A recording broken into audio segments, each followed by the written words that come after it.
America के पूर्व राष्ट्रपति अब्राहम लिंकन ने कहा था, those who deny freedom to others deserve it not for themselves. यानी जो लोग दूसरों को आजादी से वंचित रखते हैं वो स्वयं इतने हकदार नहीं है। पिछले 78 वर्षों से पाकिस्तान ने पीओके के कश्मीरियों को आजादी से दूर रखा है, लेकिन अब पीओके की आजादी का संयोग बनता दिखाई देने लगा है। अब ऐसा लग रहा है जैसे पहलगाम हमले का बदला पीओके से ही पूरा होगा और पाकिस्तानी कब्जे वाले कश्मीर को इस्लामाबाद की बेड़ियों से आजादी मिल जाएगी। इस्लामाबाद को पता है कि पीओके में कुछ बड़ा होने वाला है, इसलिए सीमा पार के कश्मीर में हड़कंप मच गया है, जिसकी तस्वीरें आज सामने भी आई हैं। पीओके में स्थानीय लोगों को मुनीर की सेना बंदूक चलाने की ट्रेनिंग दे रही है। इस तस्वीर में 6 लोग हैं और पाकिस्तानी फौज के 3 जवान इनको फायरिंग की ट्रेनिंग दे रहे हैं। इनकी हालत पर जरा गौर कीजिए।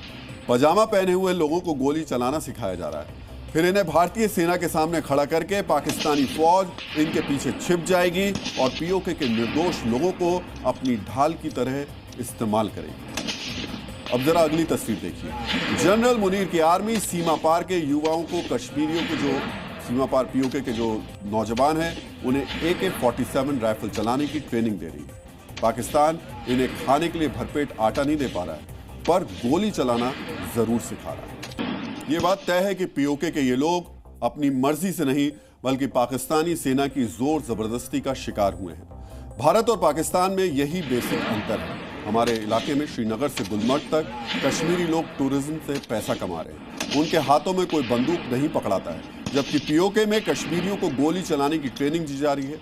इन्हें टेररिज्म से पैसा कमाना सिखाया जा रहा है। इन तस्वीरों का एक मतलब यह भी है कि पीओके में पाकिस्तानी सेना खुद इंडियन आर्मी का सामना करना नहीं चाहती है और किसी भी तरह का हमला होने से पहले ही पाकिस्तान मोर्चा छोड़ने की तैयारी कर चुका है। सीमा पार से आ रही खबरों को देखकर लगता है कि पाकिस्तानी सरकार और सेना दोनों को पीओके पर हमला होने का यकीन है।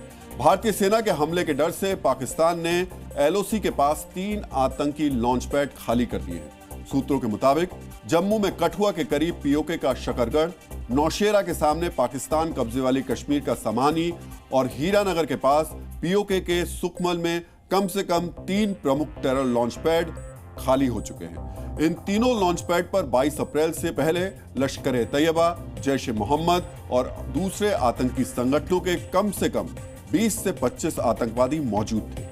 ये टेररिस्ट पाकिस्तान रेंजर्स और पाकिस्तानी सेना की मदद से LOC या इंटरनेशनल बॉर्डर होते हुए भारत में दाखिल होने का इंतजार कर रहे थे, लेकिन इस समय ये लॉन्च पैड खाली हो गए हैं और आतंकवादियों को फिलहाल पीछे रखा गया है।